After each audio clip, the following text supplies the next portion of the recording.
E agora, antes de começarmos o nosso sermão, eu convido a igreja para que nós possamos fazer uma oração.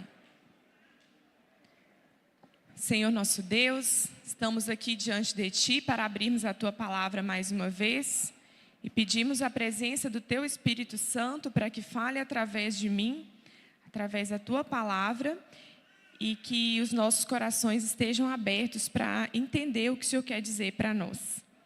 É em nome de Jesus que pedimos e agradecemos. Amém.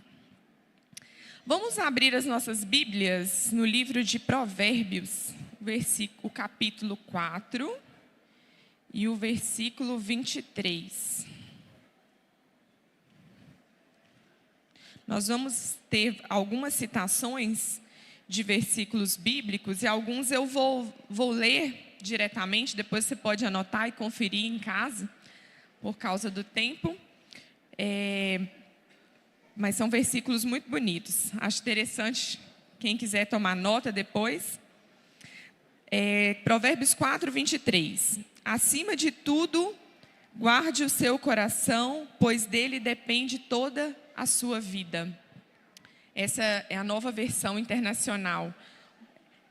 Outra versão que é mais conhecida por nós diz, sobre tudo o que se deve guardar, guarda o teu coração, porque dele procedem as fontes da vida, Como você tem cuidado do seu coração? Essa é uma pergunta que faz parte do meu dia a dia. Afinal, todos os dias eu cuido de corações, Parece até um pouco romântico assim dizer, Andréia? É um privilégio. E levando aqui para o sentido literal da palavra, Salomão, ele dá um conselho aqui. Ele fala para nós guardarmos o nosso coração. Embora nós vamos ver que não era exatamente esse coração aqui que Salomão queria dizer, levando para o sentido literal, para o órgão mesmo, o nosso coração, parecia que Salomão, ele já sabia que cuidar do coração, nosso coração físico, também seria algo muito importante. Afinal, nesse tempo em que vivemos na nossa sociedade, as doenças do coração, as doenças cardiovasculares são as que mais matam e mais impactam a qualidade de vida das pessoas, As doenças cardiovasculares, elas inclusive matam mais que o câncer, que é uma doença muito temida, Algumas dessas doenças cardíacas, elas são tão comuns que a gente acaba banalizando, acaba subestimando, e é justamente aí que acontecem as maiores complicações, Hipertensão, as doenças das coronárias, o infarto, insuficiência cardíaca, o coração grande, as arritmias. Todos aqui já ouviram falar, alguns podem ter alguma dessas doenças, e às vezes a gente normaliza tanto que a gente deixa de lado um pouco o cuidado do coração. O nosso coração, anatomicamente, ele é bem diferente daquele desenho que a gente vê, assim, bem diferente. E o tamanho dele, ele é bem pequeno, Ele é mais ou menos do tamanho de uma mão fechada. Nas mulheres, ele pesa mais ou menos 250 gramas, nos homens, 350, um coração saudável, Quando existem algumas doenças, esse coração pode ficar bem maior. E o nosso coração, ele trabalha incansavelmente todos os dias. Porque se ele parar, vocês já sabem o que acontece, Não existe vida sem um coração batendo. E o nosso coração, ele está ligado a uma extensa rede de vasos, artérias, veias, que levam sangue para os nossos órgãos, para que eles possam funcionar, cheio de oxigênio, de nutrientes. E aí vem as veias e tiram o sangue cheio de gás carbônico, de excretas ali, que os nossos órgãos produzem para levarem eles para o local correto. Tudo perfeitamente arquitetado pelo nosso Criador em cada batida. E olha que interessante, eu falei que existem as doenças cardiovasculares, que são muito comuns, mas existem estudos nacionais e internacionais falando que os adventistas do sétimo dia têm menos doenças cardiovasculares do que a população geral. Mesmo quando compara é a população não adventista que não fuma, né? Que esse é um diferencial muito grande nosso, né? Não fumar, não beber. E esse é um dado muito bonito, é uma estatística muito bonita de se admirar. Mas qual é a sua realidade? Qual é a realidade dos corações dos adventistas da Igreja Central de Valadares? Como você tem cuidado do seu coração? Nós sabemos que a nossa saúde física, ela está ligada à saúde espiritual. Então, tudo que nós comemos ou deixamos de comer, né? O nosso tempo de repouso, o nosso sono, o exercício que a gente faz ou deixa de fazer, o nosso peso, a quantidade de água que a gente bebe, o ambiente de estresse que a gente está inserido, tudo isso impacta na nossa saúde física e vai afetar também a nossa saúde espiritual. E quando a gente fala de ter um estilo de vida saudável, né? Esses dias atrás nós tivemos uma pregação aqui muito importante sobre esse assunto também, por parte de um médico adventista, né? As pessoas costumam dar desculpa de falta de tempo de cuidar da saúde, né?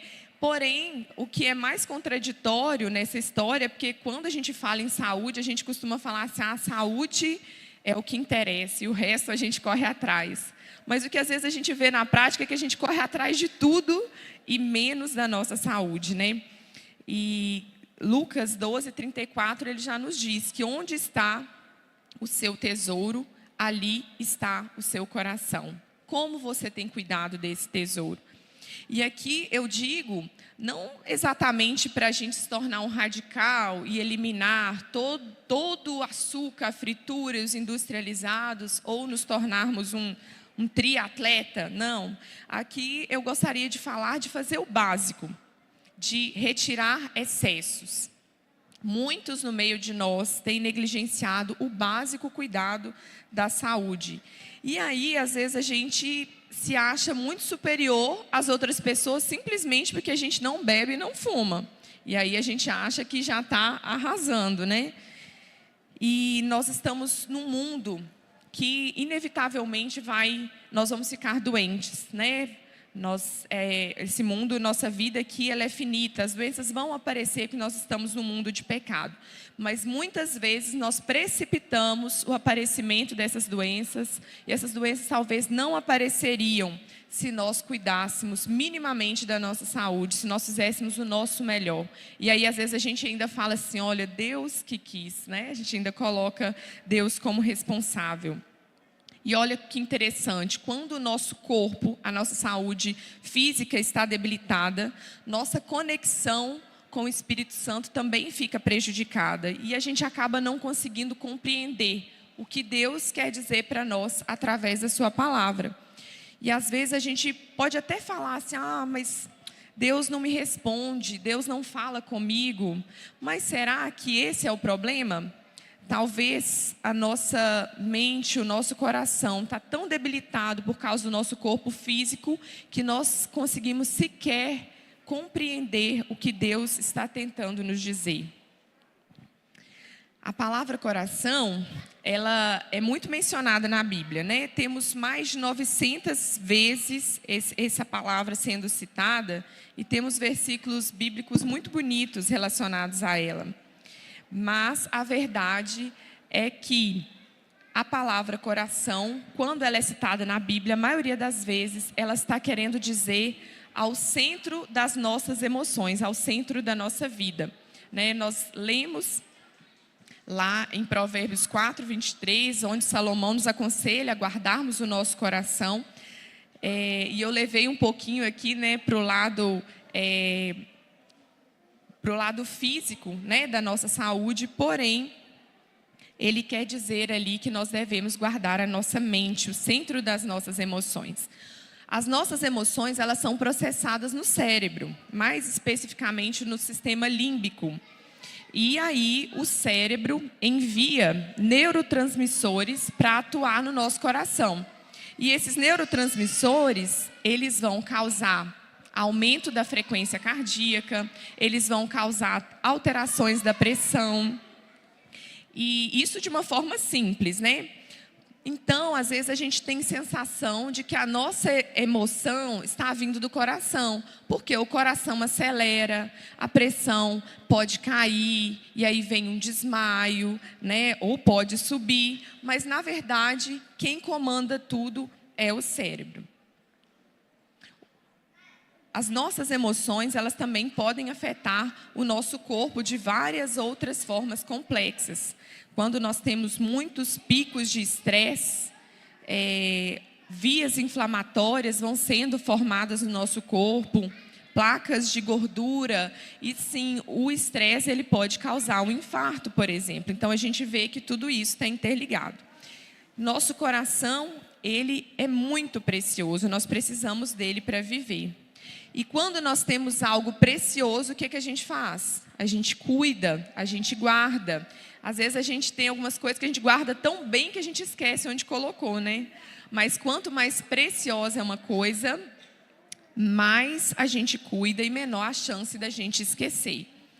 Por isso, nós precisamos guardar bem o centro das nossas emoções, porque dali procedem as fontes da vida.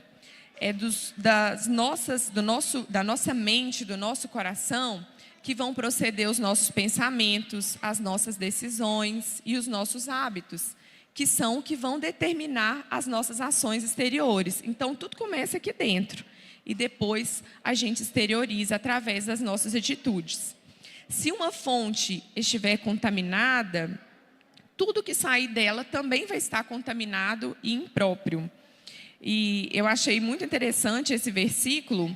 Eu nunca tinha prestado atenção, mas Provérbios 27, 19 reforça isso para nós. Porque diz assim: assim como a água reflete o rosto, o coração reflete quem nós somos. O nosso coração, ele é a fonte dos nossos valores. E uma vida sem valores é uma vida sem sentido. E quando esses valores estão enfermos, eles estão doentes, né? O nosso coração está doente, esses valores também ficam doentes. E quando nós temos valores doentes, esses valores eles acabam ficando invertidos, contrários à vontade de Deus. E isso tende a justificar as nossas atitudes erradas. Mateus 15, 18 e 19 tem uma passagem que é muito conhecida, que às vezes é até interpretada de forma errada, para justificar algumas práticas. Mateus 15, 18 e 19 diz assim: mas as coisas que saem da boca vêm do coração, e são essas que tornam o homem impuro, pois do coração saem os maus pensamentos, os homicídios, os adultérios, as imoralidades sexuais, os roubos, os falsos testemunhos e as calúnias.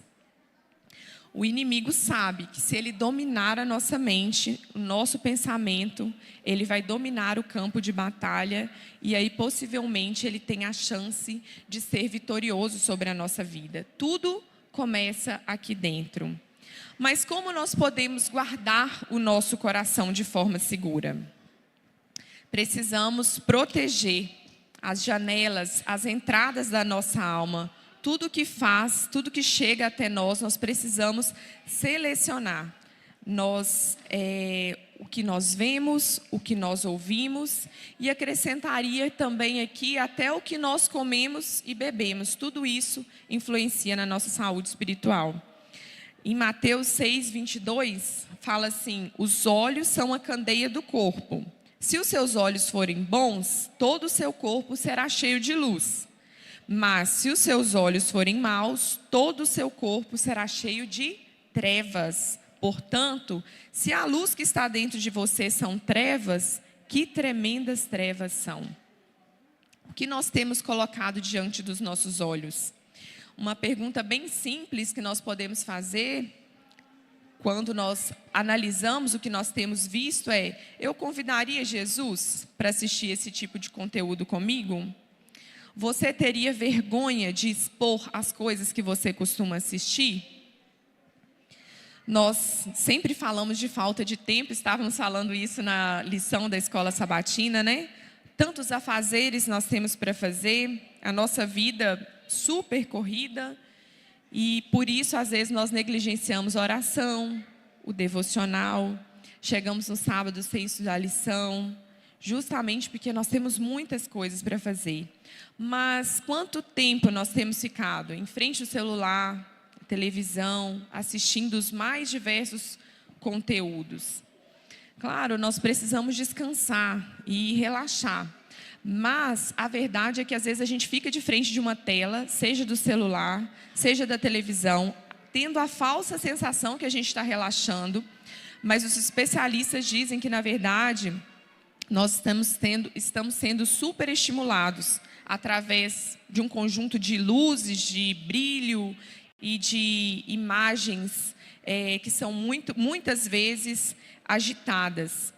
E quando nós chegamos à noite em casa, cansados, e achamos que vamos relaxar com o celular e ficamos muito tempo diante das telas, a consequência lógica que vem a seguir é insônia, prejuízo da qualidade do nosso sono, ansiedade e medo.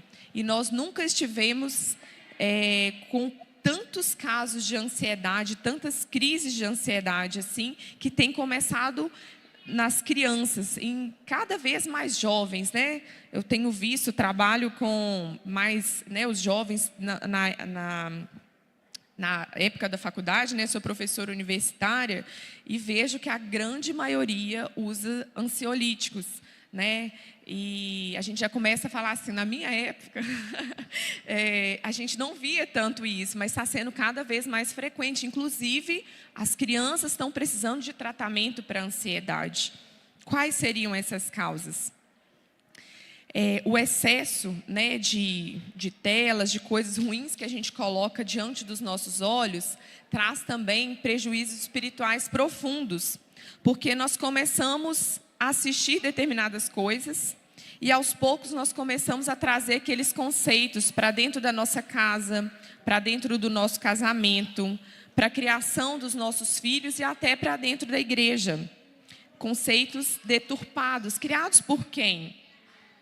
Coisas que às vezes anteriormente eram absurdas, elas vão ficando mais aceitáveis, mais acessíveis e praticáveis por nós. E isso vai acontecendo lentamente, não é de uma hora para outra. A nossa mente vai se acostumando de forma lenta a esses novos conceitos, a essas novas verdades e formas de viver. E aí o que acontece? O espiritual começa a ficar cansativo, entediante, ultrapassado, vir à igreja escutar um sermão, nossa, não tem nenhum show de luzes aqui atrás, né? Tudo isso vai ficando muito difícil de praticar. E isso é muito sério, né? Nós nos preocupamos muito com as crianças, mas e nós? Os que têm o comando da situação, como nós temos nos comportado com as telas? E até esses dias atrás eu li uma reportagem muito interessante falando dos idosos. Os idosos têm consumido muito, têm ficado muito tempo diante das telas. E isso tem causado consequências muito graves, no sentido físico, porque quanto mais tempo você fica ali, não faz nenhuma atividade física, aí ganha peso e aí descompensa as doenças de base. Junto com isso vem isolamento social, ansiedade, tristeza e uma série de coisas. Dessa forma, quando nós assistimos, colocamos diante dos nossos olhos conteúdos que não agradam a Deus, nós estamos deixando vulneráveis as entradas do nosso coração. Outra porta de acesso ao nosso coração são as coisas que nós ouvimos, as músicas, né? E aqui a gente poderia passar um sermão todo falando sobre a influência da música na nossa vida. Ellen White, ela diz em Testemunhos para a Igreja que a música, quando bem utilizada, ela é uma grande bênção, mas quando mal usada, ela é uma terrível maldição. A música, ela tem o poder de tocar e de chegar a lugares que a palavra falada não tem. E quando essa música é pura, ela tem o poder de nos elevar à presença de Deus. Olha só. Agora, se nós ouvimos uma música que não é pura, né, dependendo do conteúdo que a gente ouve, a gente é afastado da presença de Deus. Olha que profundo e que às vezes a gente nem pensa no poder que isso tem. Quando nós esquecemos de vigiar, o diabo ele se apropria dos nossos corações, porque todos estamos vulneráveis. Nós não devemos pactuar ou aceitar nada que nos leve a pecar, porque se nós dermos uma brecha, nós teremos uma grande chance de cairmos em uma cilada. O nosso coração e a nossa mente controlam o que nós servimos, e Deus conhece as motivações do nosso coração.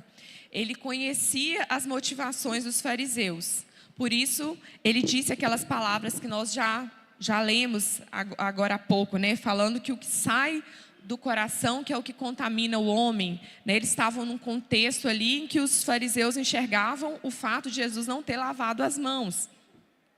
E em outro momento, no capítulo 6 de Lucas, acontecem alguns episódios em que os fariseus vão condenar Jesus porque ele não lavou, porque os seus discípulos colheram espigas no sábado. E logo em seguida, eles também criticam porque Jesus curou no sábado. E aí Jesus diz as palavras de Lucas 6,45. O homem bom tira coisas boas do bom tesouro que está no seu coração. E o homem mau tira coisas más do que está no tesouro do seu coração. Porque a sua boca fala do que o coração está cheio. Né? Esse aqui é outro versículo que a gente costuma falar muito no nosso dia a dia, né?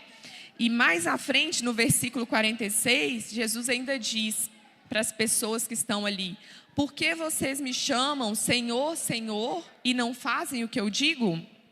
A Deus nós não podemos enganar, porque Ele conhece, Ele esquadrinha os nossos corações. Mas quem então pode guardar os nossos corações, o nosso tesouro, de forma segura? Todos os dias nós precisamos pedir a Deus para guardar o nosso coração, pois podemos sentir os ataques do inimigo para poluir a fonte da nossa alma. Pense em quantas vezes você fraquejou e o seu coração foi atingido. Parece nesses momentos muito difícil permanecer em pé, mas nessas horas que nós nos sentimos fracos e vulneráveis, como é importante nós sabermos que quem guarda o nosso coração é Deus. Sem Deus, toda autodisciplina, toda cultura, todo domínio próprio e moralismo não conseguem defender a cidadela interior. E do que adianta fingir que está tudo bem, que eu sou bom, se lá por dentro as águas estão envenenadas, né? Se a fonte da nossa vida está fluindo águas contaminadas. Eis que estou à porta e bato. E aqui me vem à mente, sempre que eu falo esse versículo, aquela imagem que tem um quadro onde Jesus está batendo na porta de uma casa em formato de coração. Jesus, Ele está batendo a porta do nosso coração e Ele diz: se alguém ouvir a minha porta, ouvir a minha voz, abrir a porta, eu entrarei. E eu sempre gosto de fazer essa oração lá em casa. Senhor, mora dentro do meu coração e dentro da minha casa. Convide você também, Jesus, para morar na sua casa, para colocar ordem, para tirar a sujeira, tudo o que te impede de ter uma vida plena ao lado dele. Porque onde Jesus habita, o mal não pode prevalecer. Amém? Um salmo de Davi muito conhecido, muito bonito, está lá no capítulo 139 dos Salmos. E os versículos são os versículos 23 e 24 que eu gostaria de citar aqui com vocês. Diz assim: sonda-me, ó Deus, e conhece o meu coração. Esse é um pedido de Davi para que Deus examine, para que Deus esquadrinhe o mais profundo do seu ser. E aí ele diz assim: prova-me e conhece os meus pensamentos. Uma outra versão diz aqui inquietações. Ou seja, Davi admite para Deus que ele tinha inquietações, talvez dúvidas, falta de fé. E ele apresenta isso para Deus. os seus sentimentos mais íntimos. E logo em seguida, ele diz: vê se há em mim algum caminho mau. A outra versão diz assim: vê se há em mim alguma conduta que te ofende. Então, ele pede para que Deus analise o seu coração. Ele reconhece que ele tem medos, que ele tem dúvidas, que ele tem fraquezas. E aí ele pede que Deus identifique, mostre para ele onde ele está errando. E aí logo em seguida ele pede: guia-me pelo caminho eterno. Logo em seguida ele pede para que Deus o conduza a viver uma vida conforme o que lhe agrada. Então nós vemos aqui um pedido sincero de um homem que foi considerado segundo o coração de Deus. E a sinceridade e a dependência de Deus, a sinceridade de Davi, a dependência que ele tinha de Deus, apesar de todas as suas quedas, os seus erros, era constante. Será que isso também não nos falta? Sem nós reconhecermos a real necessidade de mudança, não há como haver melhora. Se nós continuamos fazendo sempre a mesma coisa, não tem como nós termos resultados diferentes. E sem clareza do que nós somos, do que nós queremos, nós não vamos chegar a lugar nenhum. E isso é uma verdade que rege todos os aspectos da nossa vida, tanto físico quanto espiritual. E por que Davi foi chamado um homem segundo o coração de Deus? Ser um homem segundo o coração de Deus significa ser uma pessoa comprometida com a vontade e os propósitos de Deus. E o coração de Davi estava em Deus. Nós vemos isso desde o momento em que ele foi, na Bíblia, de forma mais expressa, de que ele foi ungido rei. Samuel foi convidado por Deus para ir na sua casa para ungir o novo rei de Israel, que deveria tomar o lugar de Saul. E quando Samuel chegou lá, Samuel se encantou por Eliabe. Era um homem de porte imponente, bonito, que transmitia responsabilidade, segurança. Porém, Deus falou assim: Samuel, não é esse o rei escolhido. E aí ele diz também um versículo que é muito conhecido por nós: o Senhor não vê como o homem vê. O homem vê o exterior, porém o Senhor vê o coração. Deus vê muito além do que nós podemos enxergar. E ele já enxergava o coração de Davi como um coração disposto a obedecer. Ser um homem segundo o coração de Deus, será que significa ser uma pessoa perfeita? Davi era perfeito? De forma alguma, né? Nós vemos que na Bíblia são relatados vários momentos em que Davi errou, que ele pecou de forma intencional. E ele, inclusive, ele reconhece a sua miséria, dos seus pecados, em muitos dos salmos em que ele escreve. Um dos episódios mais marcantes e mais sombrios da vida de Davi foi quando ele comete um adultério e, em seguida, um assassinato. Como um homem assim pode ser segundo o coração de Deus? E aí eu convido para nós já finalizarmos, lermos ali o Salmo 51. É um salmo que foi escrito por Davi logo após ele ser repreendido pelo profeta Natã, após ter cometido esse crime, né? Esses pecados tão fortes que marcaram sua vida. E ali no Salmo 51, ele diz assim: tem misericórdia de mim, ó Deus, por teu grande amor, por tua grande compaixão, apaga as minhas transgressões. Lava-me de toda a minha culpa e purifica o meu pecado, pois eu mesmo reconheço as minhas transgressões e o meu pecado sempre me persegue. Contra ti somente pequei e fiz o que reprovas, de modo que justa é tua sentença e tens razão em condenar-me.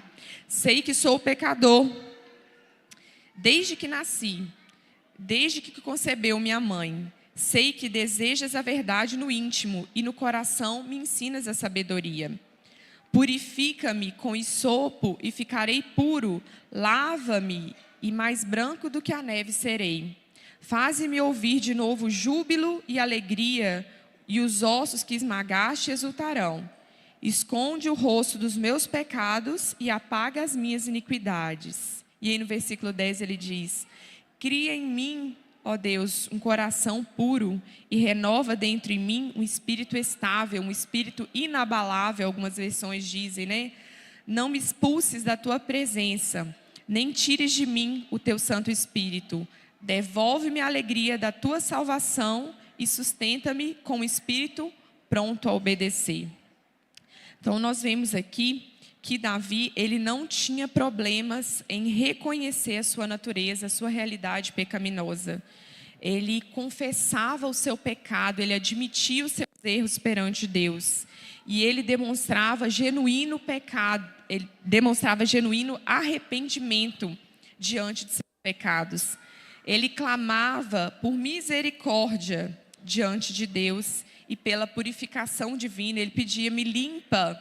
Às vezes quando a gente faz alguma coisa errada, às vezes a gente se sente sujo, indigno, e aí ele pedia para que Deus o limpasse, para que ele ficasse mais branco que a neve. Davi entendia que a sua comunhão com Deus dependia da graça divina e não da sua própria vontade. Porque nós mesmos, por nós não podemos fazer nada que é bom. O nosso coração é enganoso. E aí ele pede: Deus, cria em mim um espírito inabalável e um coração puro. A preocupação de Davi não era em perder o seu trono, a sua riqueza e a sua fama, mas a sua maior preocupação era ser privado da comunhão com Deus. Então ele pede ali no versículo 11, né? Não me repulses da sua presença, não retires de mim o Espírito Santo. Oração linda. Na maioria das vezes, alguém segundo o coração de Deus será completamente o oposto de alguém segundo o coração dos homens. Ou agradamos a Deus, ou agradamos aos homens. Não há meio termo. E Saul foi um homem que preferiu ser segundo o coração do homem, e ele foi rejeitado por Deus. O contrário de Davi.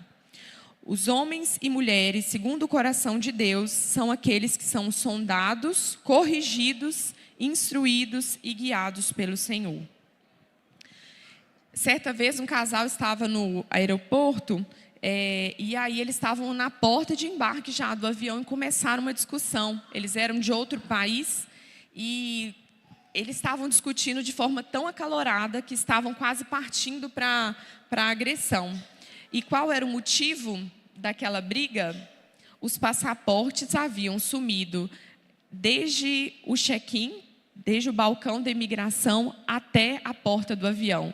E sem o passaporte, eles não estavam conseguindo embarcar. E em meio àquela confusão, eles não puderam embarcar, o voo ficou atrasado, e aquele passaporte mal guardado, ele criou muito tumulto, demora e prejuízo. Eu tremo só de pensar que um dia o Senhor vai querer ver o passaporte do meu coração. E Ele pode descobrir que eu não guardei. Imagina? Toda a minha vida de atividades espirituais, tudo que eu fiz por mim, pelas pessoas, vai ter sido em vão. Ficarei com todas essas obras na mão, sem poder receber as boas-vindas de Jesus. Que essa não seja a nossa realidade, que nós possamos guardar o nosso coração, que é o nosso passaporte de ingresso no céu, seguros em Jesus. Que Deus nos ajude a manter os nossos corações saudáveis, bem guardados e puros, pois como Jesus disse lá em Mateus 5:8, bem-aventurados os puros de coração, pois verão a Deus. Amém?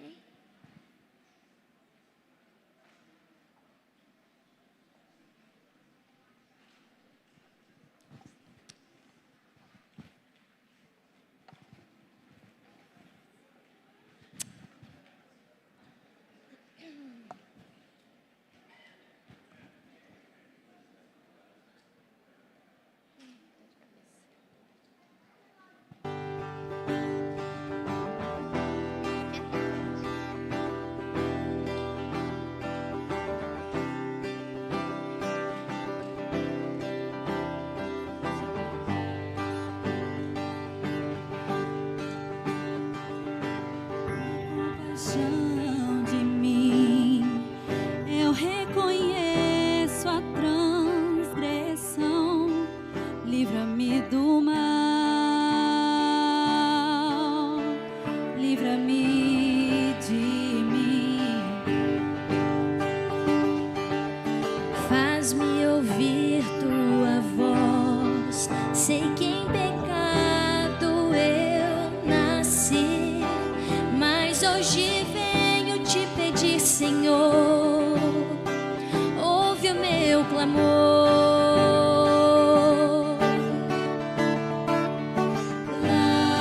Lava-me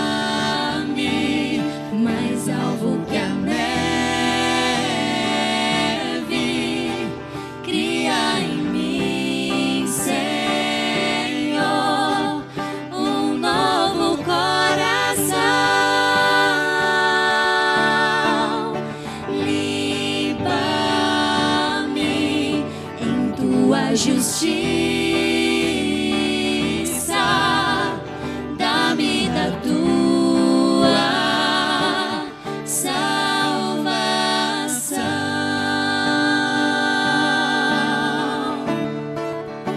Faz-me ouvir tua voz, quero seguir-te onde for, sem olhar para trás, sem olhar para mim.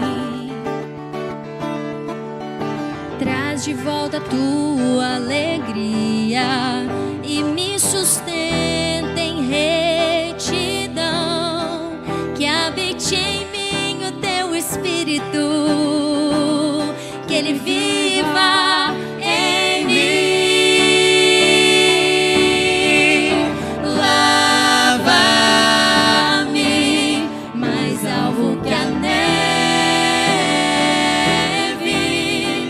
cria em mim, Senhor, um novo coração.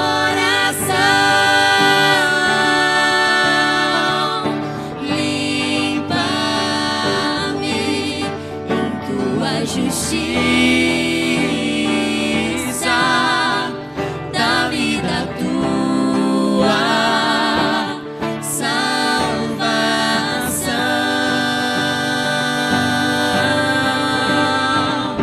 Abre, Senhor, os meus lábios e entoarei o teu louvor. Cantarei da tua justiça, tu és fiel, tu és fiel. Lava-me mais alvo que a neve,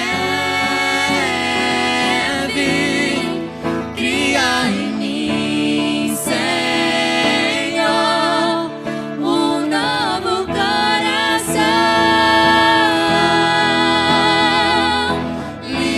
Limpa-me em tua justiça, dá-me da tua salvação.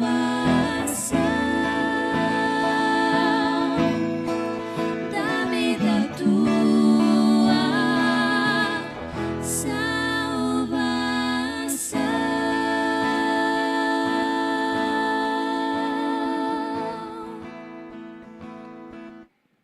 Vamos ficar de pé para orarmos? Senhor nosso Deus, que nós possamos, ó Pai, falar assim como Davi orou, como ele escreveu nos Salmos, que nós possamos querer, Senhor, te pedir todos os dias da nossa vida, que nós possamos ter um coração puro, que o Senhor possa nos guiar nos caminhos eternos. Te pedimos, Senhor, que o Senhor more no coração de cada um aqui, que o Senhor esteja presente, que o Senhor seja convidado a morar em cada lar aqui e que o Senhor esteja sempre na nossa presença aqui na tua casa, Senhor. Conduz-nos conforme a tua vontade e nos abençoe em nome de Jesus. Amém.